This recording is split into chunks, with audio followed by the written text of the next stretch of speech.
Hello, hello, hello. Hi, friends. How's everybody doing? Welcome back. This is another episode of the Icon Podcast, HTV. Hear their voices. I am your host, Priscilla Ozado Acevedo, and it's such a joy to be back with you. Okay, so for those of you who are joining us for the very first time, ICON is the International Committee on Nigeria, and we promote human dignity, the right to live, religious freedom, and the protection of the vulnerable against all forms of persecution in Nigeria. So we have this conversation. We created this podcast to create an opportunity for us to speak out on behalf of Nigeria, speak out on behalf of the craziness that's happening in Nigeria, and advocate on behalf of those whose voices need to be heard. So again, I'm your host, Priscilla Ozado Acevedo, and it's a joy to be back. For those of you who have joined us every single week, thank you. Thank you so much for being here. We appreciate the comments. We appreciate the conversations. Let's talk some more, okay? And if you're not following us on social media yet, what you waiting for? Okay? Hurry up. Hurry up. Okay, so some of you may have received the notification on your phone to say Icon is live. Yes, we are live, but you've heard me say this over and over and over again. It is a sin. It is a crime for you to watch this by yourself. So take your phone, take that little notification, click on it. As you're watching it, click the share button, okay? On Facebook, you can click it and say, watch with me. Or if you receive this on YouTube, take that. I like to share mine on WhatsApp. I share it on my status, I think that's what it's called on WhatsApp, okay? Excuse me, share that status and watch with somebody, share it with your church. Don't watch this alone, okay? Last week, we had the blessing and the opportunity to talk with Lydia Blaha, who is the communications director for ICON, and she was able to share with us some of the ways that we can get involved, some of the ways particularly Americans can get their voice heard and get involved in the fight against terrorism and religious persecution in Nigeria. This week, I'm excited to welcome you to introduce you to my guest. I just met her and I'm already a fan of hers. So I know you're going to love her. She's going to have a lot of things to say. And I'm excited. Before we jump in, we want to remind you to continue to speak up for Nigeria. Why do I say speak up for Nigeria? And I'm going to move the other way. Why do I say speak up for Nigeria? These are ways that you can get involved with the conversation. These are ways that you can share. We have simple little pictures and images that you can share on your social media. AJ, I don't know if you want to just share some of those. Very easy to share on Instagram, on Facebook. We have all these little snippets, little pictures that have facts about what's going on in Nigeria today. You don't have to do much. Just click share and use the hashtag speak up for Leah, hashtag speak up, hashtag free Leah. Join the conversation. Join the conversation. This is very easy. What if we always say Leah's birthday is coming up and we're going to have an event for her birthday, but what if for her birthday we can make the hashtag speak up for Leah go viral? Some of you may not know who Leah is, and you're like, why are you talking about Leah? Leah is Leah Sharibu, who has been kidnapped for 3 years, and ICON advocates for her specifically, not because she's the only one in captivity, but because she's like a symbol. She's a hero of faith. She's somebody who had a chance to be released, but chose to stay connected to her religious beliefs, and because of that has been kept in captivity for 3 years. There's been rumors that she's become a wife, or she has a kid. Her mother has not heard details about what's going on with her. So we want to use our voices to speak up on behalf of Leah. All right. Here is a brief summary of the news of the week. Now, I don't go into details with the news of the week because you can receive the news of the week right to your email. How do you do it? Go to icanhelp.org, click all the way to the bottom, and it says how to get engaged. And it says you just put your name and your email address. And every week we send you updates on what's going on in Nigeria. We pull these news items from different news sources, and you get to find out right away what's going on in Nigeria. So I'm just going to give you like a little taste to make you want to get some more, if that's okay. I always encourage us, do not take some of this news as discouragement, because our voices are being heard and things are changing, but just take it as an insight, a way to incite yourself to get involved with the fight, okay? Our first news of the week talks about how kidnappings have turned Nigeria's interstate roads to a fear zone for commuters and transporters. It says whether you're going from the east to the west or the north to the south, is the same story for commercial drivers who lament the fear which they face as they ply the Nigerian roads every day. This is true life story. My brother recently had to travel from Jos to Lagos, which is a journey from like the central Nigeria, or more northern Nigeria, all the way down to the south. And it was just our hearts in our mouth the whole time, because we don't know what's going to happen. This is real fear on the Nigerian roads. Go sign up for our news and you get to read more about this. I decided, you know what, I'm not going to keep giving you all the details, all the juicy details, because that will keep you from signing up. So go sign up to get the full story, okay? Our second news talk about how Nigerian school kidnappings has affected. It says Nigeria how our schools are affected by the kidnappings. What has been affected is not just people, it's not just safety, it's also education, it's also the future of Nigeria. This story says, by night, this boarding school teacher becomes a security guard. He wears a whistle around his neck, and in case gunmen jump the low-slung fence and break into the dormitories where 300 boys sleep. Our schools have become a war zone. Families are choosing not to send their kids to school because there is no security. This is in turn affecting the education of our schools. Read about this particular teacher and his story, and how he doubles as a teacher and a security guard at his school on WashingtonPost.com. Okay. Our next headline for today talks about how the student kidnappings, it's in the same vein. Student kidnappings threatens the collapse of the Nigerian educational system. The Nigerian educational system is in deep crisis on multiple fronts, including areas of access and accessing quality education. A lot of mothers are refusing to send their children to school anymore because they can't guarantee their safety at school. That's a problem. That's a problem. Read this story. This is from Brookings.edu. Read this story and more by signing up to receive our weekly news headlines. All right, the time has come. I'm excited to introduce to you my guest for today. My guest for today is Asinda Sirignano. I believe I said that right, Sirignano.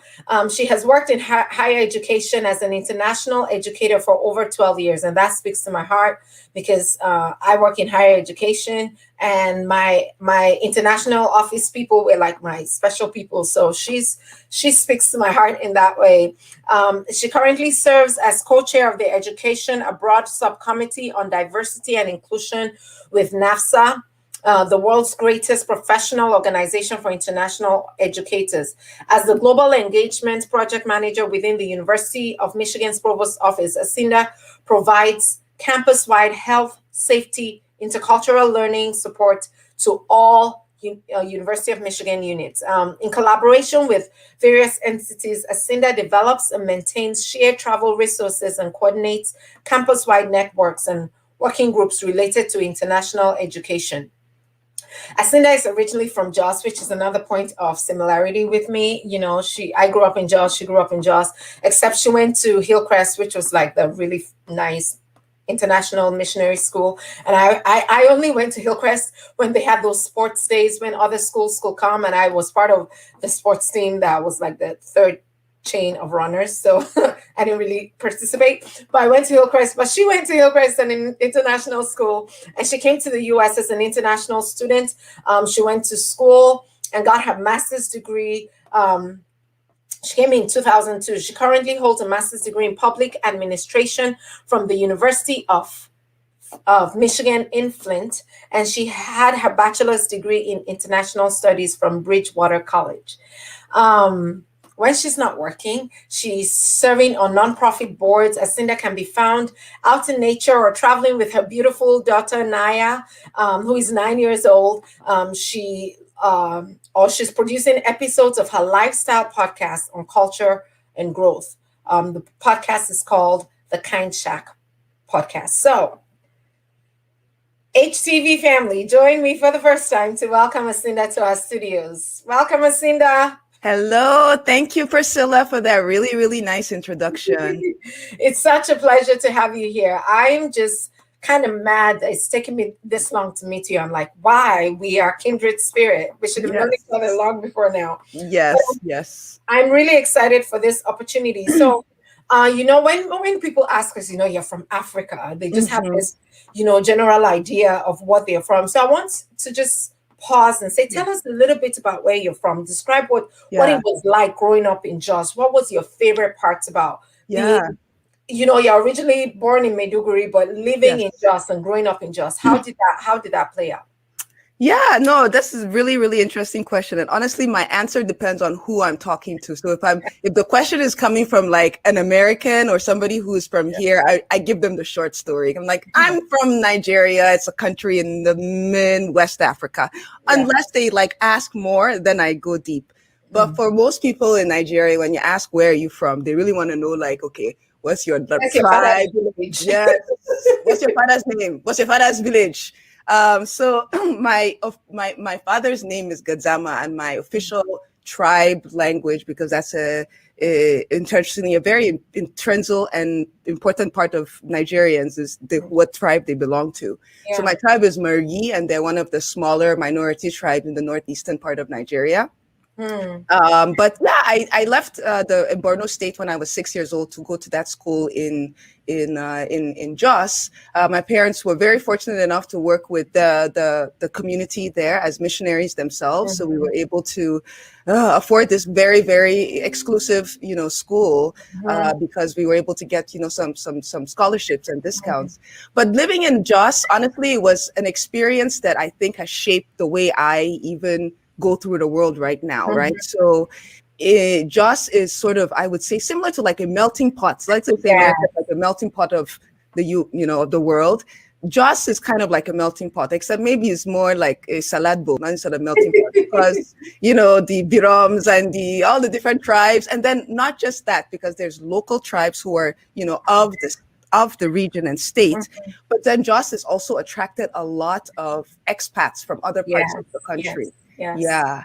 And I don't know if it's because of the climate. We do have really nice weather. It's up on a plateau. It was known as a place of tourism. Yes. And I think, in my opinion, I might be very biased, but Josites are some of the coolest, most down-to-earth people. I agree. And yes, we're all biased, including our producer backstage. We're just right. So, but there was something about Jos, though, that was just so special and unique. And I think it was because it was a melting pot for cultures. Yes. And we all brought our full selves, but also invited others to bring their full selves, and we learned from each other. And so my dad is Igbo, my mom is Yoruba, but I identify with Jos first. Right. That kind of, this is who we are and this is where we're from. So that's kind of special. I know a lot of us that come from Jos have been marked by the Jos crisis of 2001.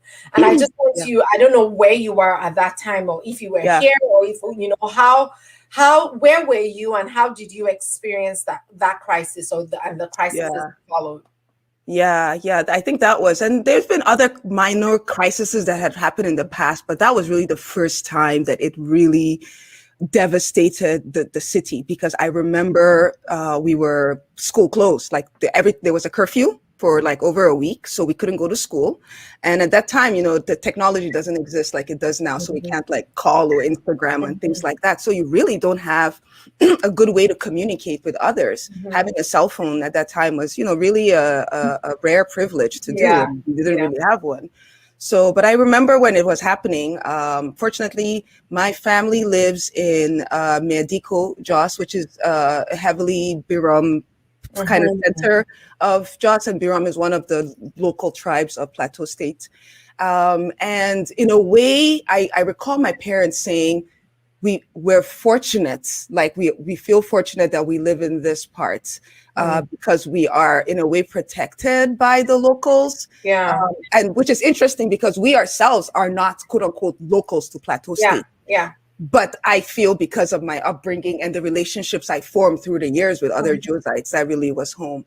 But yeah, it was a very scary experience because you could hear stuff going on outside. The news, you could hear really scary things. You could hear your parents talking hush hush. I was 17 when that happened, a junior in high school. And that's funny because I remember also when there was a day I was at home in the evening hearing more news of that happening, and the news suddenly changed. It was something is happening in America. Wait, what? And I remember tuning and being like, wait, a plane hit the Twin Towers at the same time that this is going on in my town? What is happening to the world? And so it was just a really scary time. But I'm grateful that I had parents who were very reassuring. I think they're used to living in indifference, I guess, not indifference, but in different climates and situations and working with different people. And so I think their ability to just not panic and freak out, like help me and my siblings, I have 3 younger siblings, not get too terrified for it. And honestly, I think that experience has actually made me more resilient about when scary things happen, right? And it's, people in Europe think they're sometimes, Europe, we assume it's safe all the time, but we've seen over the past years in very big cities, things can happen there too. So things can happen anywhere. Yes, exactly. Yeah, I remember just the fear that weekend. I remember the switch in the news too when it became something's happening in America. And I remember a gas station got blown up right by my house and the feeling of the ground shaking. And I was like, the world is coming to an end. Come, Jesus, And living through that, like you said, resets the way we see the world. And so I want you to just think about your perspective, having gone through all of that, and being a missionary kid too. So from your perspective, how will you describe the situation that is happening in Nigeria now? It's been, 20 years since then? And I think, like you said, things just are getting worse. It's becoming normal. Those kind of crises are becoming normal, which was very rare when we were growing up, at least with us. How will you describe what's happening? Almost looking from the outside in. Yeah, no, I think, there's many news articles out there that tell the story. There's many documentaries. Obviously, it starts in history. There, a very long time ago, culturally, Nigeria was set up by colonialists and divided in a way that made it intentional for people to not band together and get along. And, that has caused folks over the years to fight for power which is, part of almost like normal human nature. We seem to, want to, when we're afraid of something, we want control. And then, and where religion comes in, unfortunately, is that it gives people who have power this ability to manipulate others to think they're doing it for a just cause. And the situation is very sad. My own village in Lessa has been raided multiple times by BH, Boko Haram. Our ancestral home where my grandfather lived, and we had a home. My father built a house there, was ruined, destroyed. Like I remember a few years ago, my dad sent me pictures. And it's really what's difficult is you feel very helpless because it's like if the government is not doing anything, it seems like it. Your family who lives there are doing the best they can, and it's still not enough. And it can make the situation seem very hopeless, but it's not. But I do think if you look at it through the lens, we're talking about looking at things through lens. If you look at it through the lens of, I think just the fight and struggle for power and using religion as a way to manipulate that. I think that's just historically that has happened through human history. And it's just like Nigeria is at that point of going through that evolution, it seems. And it's unfortunate that so many innocent people are caught up in it, including those of the religion that are, the perpetrators are mostly of. And I have family from both sides of the coin, as you can say, and I hate to even position it that way, because I have cousins that are Muslim. I have, but we're mixed. We're all mixed together, and we spend holidays together. I'm very close to many of them. And sometimes it makes it difficult to even have the conversation about how to change Nigeria, because it's such an uncomfortable thing when you talk about religion, when not everybody who is of that faith is like that, but they often feel they can't speak up because they will be ostracized. You have a very unique perspective, because there's been this fight. Is this cultural or is this religious? Is this cultural? And you're saying it's both. And at the same time, it's hard for you because you have within your family people from both sides of the coin, like you said, but realizing that it's religious, but it's not everybody in that religion. And I think that's where some people have struggled, is Muslims are no, or Christians are no, it's not everybody. But at the same time, it doesn't take away the fact that this thing is a religious conflict, because the justification for a lot of the terrorists, I believe it's a terrorist problem that they're using religion as the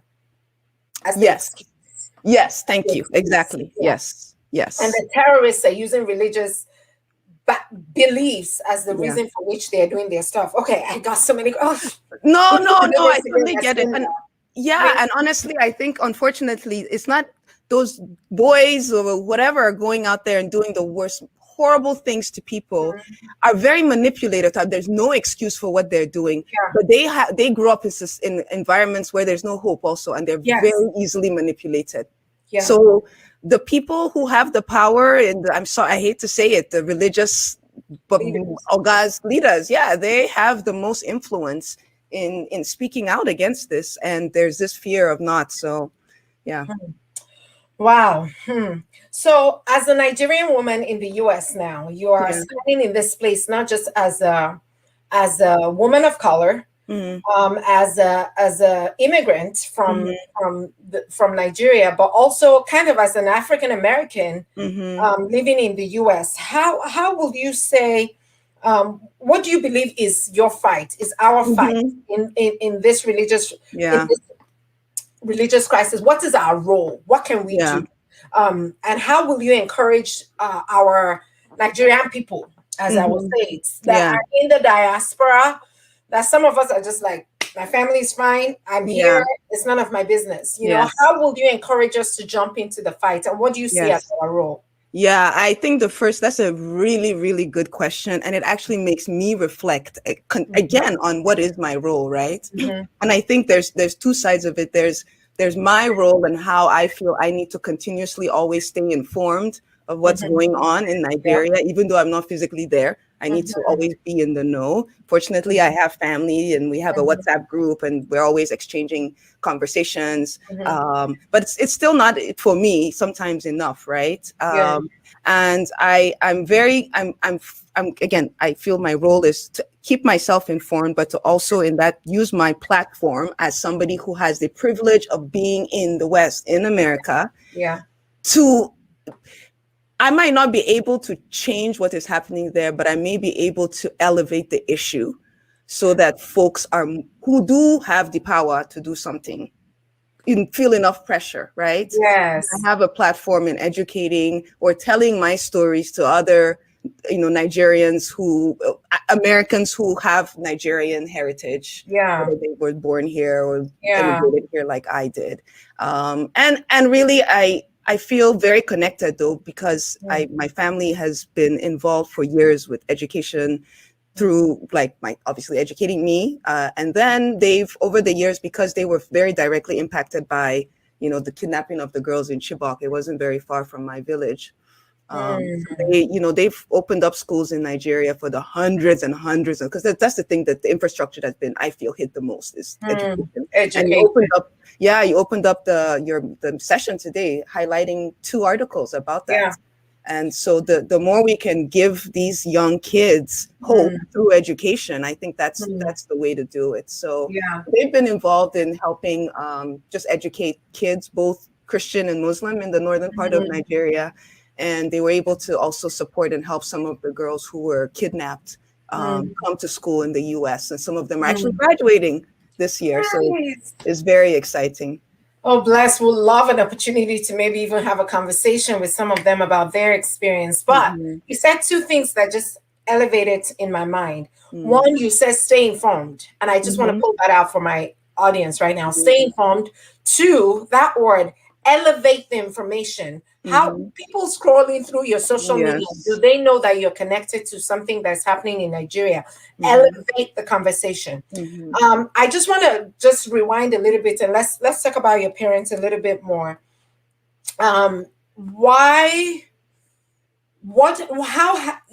You've mentioned your parents like 16 times since we started talking. I did. I can clearly influential in my life, right? Yes.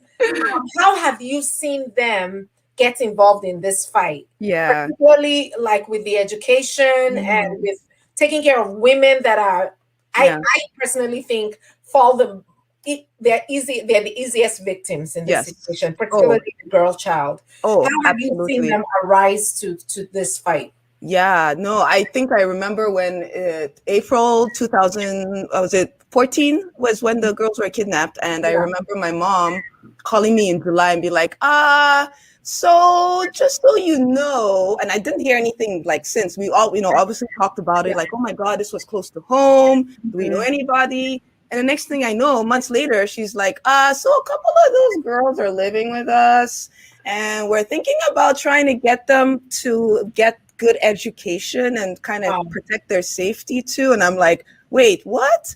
So they had, I guess, through, how in Nigeria, families know families and, villages, and there's so much connection behind the scenes. So I guess they had known some of the parents of the girls who had been kidnapped, and some had escaped, and they went and met them and said, hey, we've worked in education for a long time. This is who we are. They shared their story.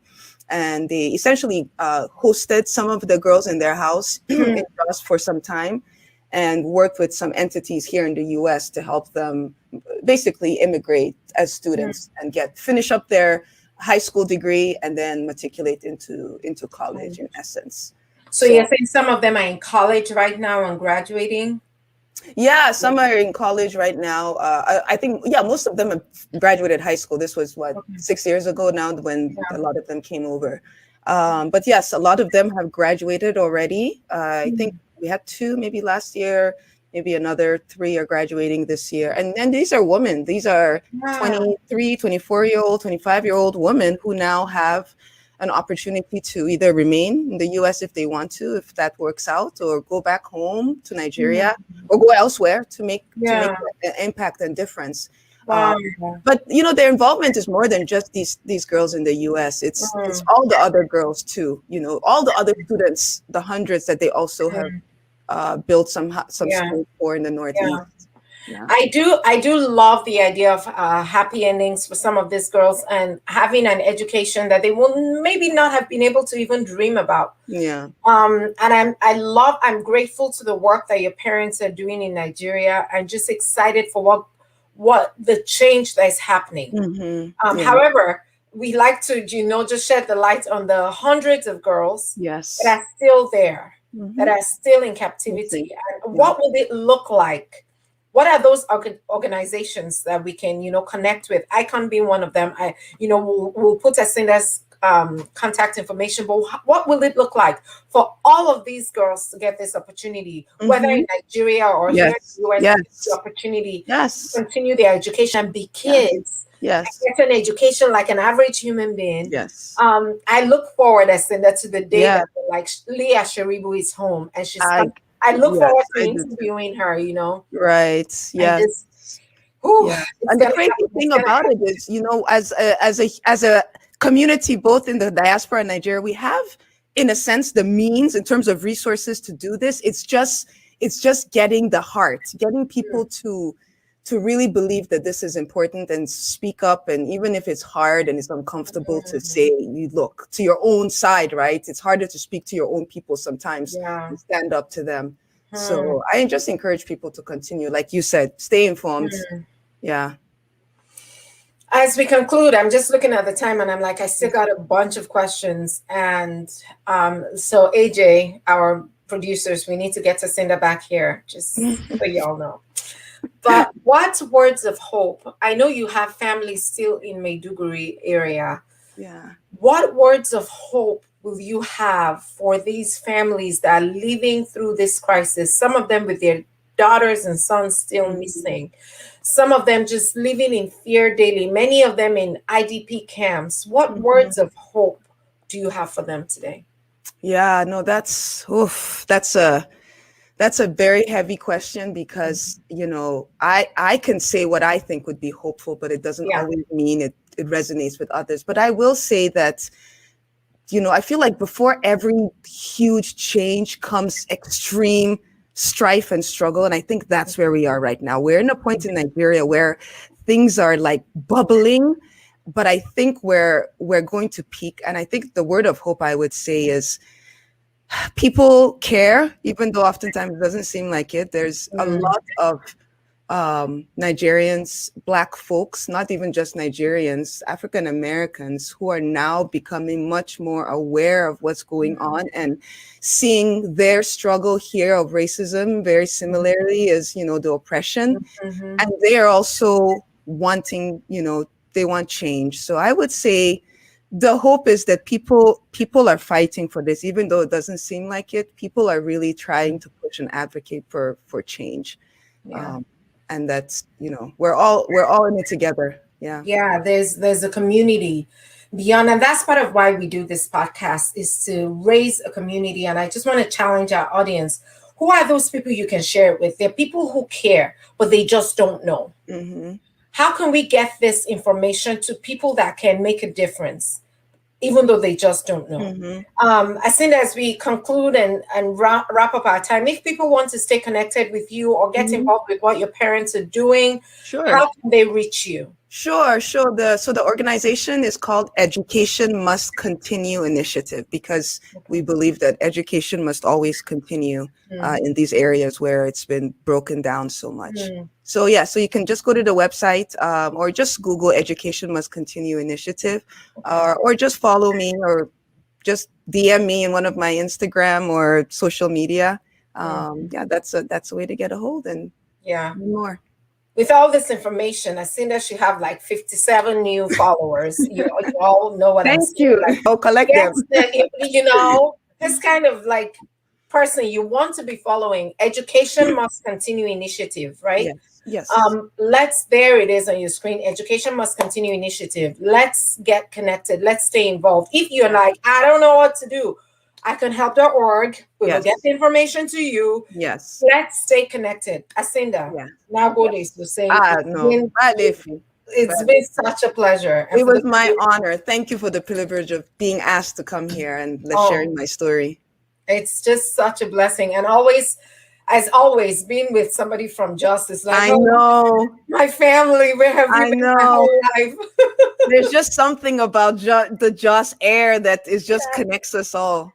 Yes, and even though we are separated with the screen right now, we are family. Yes, we are family, you know.